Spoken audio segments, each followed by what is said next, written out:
Salut à tous, on se retrouve pour l'épisode numéro 387 de l'After Zap Image. Avant de débuter, je voulais vous parler de notre page Utip à mon frère et à moi. Donc la page c'est Bisbiz et Robinho. Vous avez le lien en première ligne de description. C'est tout simple, c'est pour nous aider, nous donner un petit coup de pouce dans notre travail. Vous pouvez rémunérer notre travail, c'est gratuit pour vous. Vous avez simplement à regarder des pubs. Donc cliquez sur le lien, vous avez entre 1 et 4 ou 5 pubs par jour. Ces pubs nous donnent quelques centimes, ça nous aide un petit peu dans notre travail. Vous pouvez aussi bien évidemment faire des dons, mais ça, voilà, on ne vous demande pas de faire des dons, simplement si vous avez le temps, la possibilité, ça prend 1 minute par jour, vous regardez quelques pubs pour nous, ça serait super sympa. Nous on débute avec une première info du Real Madrid et Zinedine Zidane qui se serait opposé à une potentielle arrivée de Adrien Rabiot du côté de Madrid. On sait que le dossier Rabiot, certainement qu'il y aura une issue cet été. Après, franchement, c'est quand même un joueur qui sera compliqué à recruter pour certains clubs, vu le comportement qu'il a eu avec le Paris Saint-Germain depuis déjà quelques années.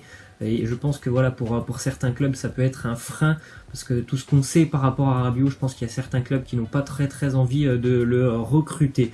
Ensuite, on a la petite info sur Kylian Mbappé qui a défendu notamment Thilo Kehrer sur Instagram. Kehrer, il a fait un petit post en mettant Paname, et puis il y a un abonné qui a répondu: c'est à cause de toi qu'on a perdu en Ligue des Champions. Mbappé lui a répondu bien évidemment, il était seul sur le terrain. En tout cas, Kylian Mbappé a bien défendu son coéquipier. Ensuite, on a appris, selon le Parisien, que le Paris Saint-Germain pense à renouveler le contrat du jeune Moussa Diaby, 19 ans. Moussa Diaby, je pense que voilà, c'est vraiment un joueur très prometteur, et il a eu quand même souvent sa chance avec le Paris Saint-Germain ces derniers temps, depuis même quelques mois. Et pour moi, franchement, je l'ai vu quelques fois rentrer. Il apporte beaucoup quand il rentre. Moussa Diaby, il est vraiment performant, il a un sacré potentiel physiquement, c'est assez costaud, il déménage quand même ce joueur, donc ça pourrait être intéressant de le prolonger. Ensuite, on a appris aussi que les représentants de Tanguy Ndombele ont rencontré les dirigeants du Real Madrid il y a quelques jours pour parler de l'avenir de Ndombele, de ses envies. Peut-être que voilà, c'est une piste intéressante pour le Real Madrid, qui va certainement aussi chambouler un petit peu son effectif. C'est un joueur aussi bien évidemment pour l'avenir, Tanguy Ndombele, on sait qu'il est très jeune, donc pour le Real Madrid ça serait certainement une très belle piste. Après voilà, il faudra aussi trouver un accord avec Jean-Michel Aulas si jamais il y a un transfert. Ensuite, les 9 derniers résultats, toutes compétitions confondues, de Manchester United, avec seulement 2 victoires pour 7 défaites pour les Mancuniens. C'est vraiment difficile après les débuts excellents sous l'ère Solskjaer. C'est vraiment une passe assez compliquée en ce moment, avec aussi cette défaite en milieu de semaine lors du derby face à Manchester United. Seulement 2 victoires face à Watford et face à West Ham. Les Mancuniens sont en train de lâcher le wagon de la Ligue des Champions. Il y aura certainement le match de la dernière chance ce week-end face à Chelsea. Ensuite, on a appris que Ed Woodward, directeur général de Manchester United, il accordera un budget mercato gigantesque à Solskjaer pour cet été. Donc certainement aussi beaucoup de mouvements du côté de Manchester United. Forcément, il y a un moment où il faut revenir sur le devant de la scène anglaise. Tu ne peux plus te laisser marcher dessus par ton voisin de Manchester City année après année. Ça fait déjà quelques années que City est largement au-dessus de Manchester. On l'a encore vu cette année. Donc il y a un moment pour Manchester United, il faut faire quelque chose, parce que là, ça devient quand même compliqué pour ce club qui a toujours eu l'habitude d'être devant et très loin en général devant son rival de Manchester City. Ensuite, on a une déclaration de Romelu Lukaku qui nous dit: jouer en Serie A serait un rêve. J'espère y jouer tôt ou tard, même si pour le moment je suis concentré sur United. En tout cas, du côté d'United, visiblement, on serait prêt à le laisser partir, Romelu Lukaku, dès cet été. En plus, ça pourra libérer des fonds, tout simplement financiers, puisque United va certainement beaucoup recruter, mais certainement aussi qu'il faudra un petit peu vendre quand même pour Manchester.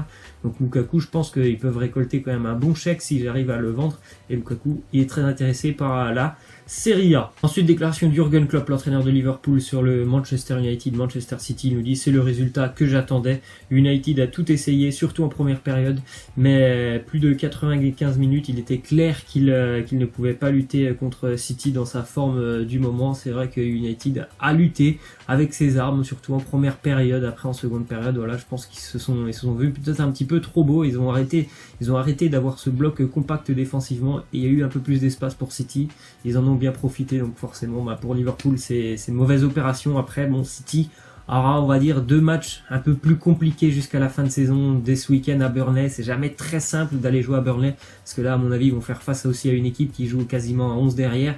Et puis peut-être aussi la dernière journée du côté de Brighton pour Manchester City. Si Brighton doit encore jouer sa survie lors de la dernière journée, là ça sera peut-être aussi un peu compliqué. Mais bon, on peut raisonnablement penser que City va quand même gagner ses 3 matchs et que Liverpool aussi. Et peut-être qu'il y aura seulement 1 point d'écart entre les 2 équipes à la fin de saison. Ensuite, déclaration de Guardiola sur le match de Bernardo Silva. Il dit, il réalise une saison incroyable, vraiment incroyable. C'est un joueur de classe mondiale. Chacun de ses matchs est un chef-d'œuvre, c'est incroyable. Il a été élu homme du match face à Manchester United. C'est vraiment un joueur qui joue tellement simple, Bernardo Silva. Tout est simple et il n'y a jamais de superflu en fait dans ce qu'il fait. Il va pas tenter de faire 5 dribbles si ça ne peut pas apporter quelque chose à son équipe. Donc c'est vraiment de la simplicité et vraiment ce qu'il fait simplement. En général, il ne rate jamais ses gestes. Donc c'est vraiment un joueur assez incroyable. Ensuite, déclaration de Benzema sur son avenir. Il nous dit, je me vois peut-être comme entraîneur. J'aime beaucoup le football et je le vois différemment. J'aime le football en 1 ou 2 touches, en 2 mouvements. Ce serait bien de donner aux jeunes tout ce qu'il y a dans ma tête, et pourquoi pas voir Karim Benzema après sa carrière de footballeur devenir entraîneur. C'est un joueur vraiment qui est talentueux, on le sait, et comme il le dit, je pense vraiment dans sa tête, il l'a souvent dit d'ailleurs, il se voit comme un numéro 10, donc il aime vraiment avoir le ballon, toucher le ballon, donc ça serait certainement une bonne idée de le voir en tant qu'entraîneur. Je pense qu'il aurait de très bonnes idées. Ensuite, on a appris que les représentants de Malcolm ont rencontré les dirigeants de l'AC Milan pour un éventuel transfert cet été. Le Barça demande à peu près 50 millions d'euros pour Malcolm. Ensuite, on a une petite statistique sur Wissam Ben Yedder, son excellente saison en Liga, 31 matchs, 17 buts, 8 passes décisives. Il a encore été décisif hier pour les Sévillans face à Rayo Vallecano, victoire de Séville 5-0. Séville est engagé dans la lutte pour la Ligue des Champions, notamment avec Retafe qui a fait un 0-0 face au Real Madrid hier. En tout cas, excellente saison pour Wissam Ben Yedder. Ensuite, une petite déclaration de la femme et de l'agent aussi de Mauro Icardi. Ils nous disent, notre famille est interiste, nous sommes à Milan et nous allons y rester.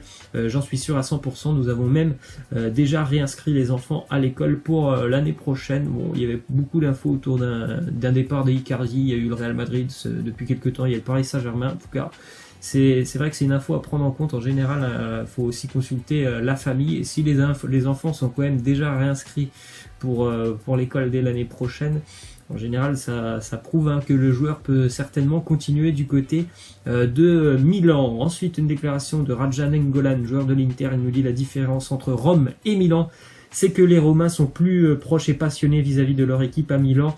Ils ne pensent qu'au business, c'est à celui qui aura le plus d'argent.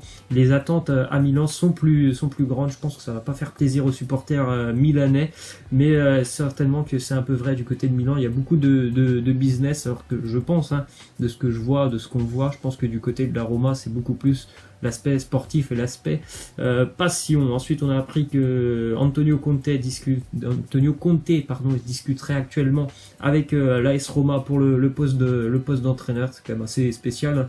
Ranieri, il est arrivé il y a quelques mois du côté de la Roma et on pense déjà à le remplacer. Ensuite, en Allemagne, le RB Leipzig qui va certainement vendre Jean-Kévin Augustin et Jeffrey Bruma dès cet été, suivi aussi de Stéphane Inzanker, mais pour Jean-Kévin Augustin et Bruma, ils ne jouent quasiment pas avec le RB Leipzig, donc ça serait vraiment, je pense, un joli coup financier pour eux de les vendre, parce que ce sont 2 joueurs qui visiblement, surtout dans le comportement de Jean-Kévin Augustin, ont l'air de poser un petit peu problème du côté de Leipzig. Ensuite, la pépite de Fulham, 18 ans, Ryan Sessegnon, il est pisté par pas mal de clubs, il sera en fin de contrat en juin 2020, mais vu que Fulham va être relégué en Division 2 dès cette année, il va certainement quitter Fulham. Et écoutez la liste des clubs qui sont intéressés: Tottenham, Man U, Liverpool, Paris, Dortmund ou encore la Juventus Turin. C'est un joueur vraiment qui est très très précoce, il a joué à 16 ans en Division 2 anglaise, il avait déjà des stats assez incroyables. C'est quelqu'un, vraiment c'est un feu follet sur son côté. En général, il est un très très grand technicien,